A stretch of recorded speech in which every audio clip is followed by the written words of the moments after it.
بسم الله الرحمن الرحيم. اللهم صل على محمد وآل محمد. اللهم كن لوليك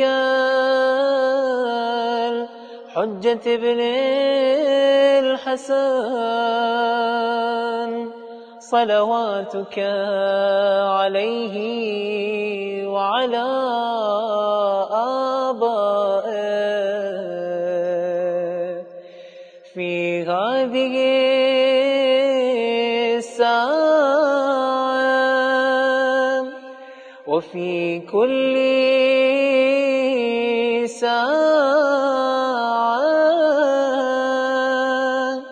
وليا وحافظا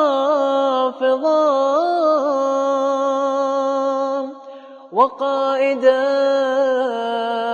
وناصرا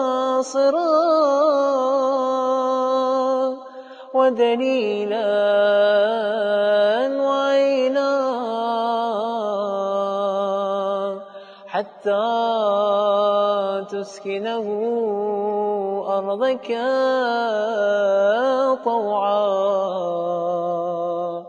وتمتعه فيها طويلا برحمتك يا أرحم الراحمين.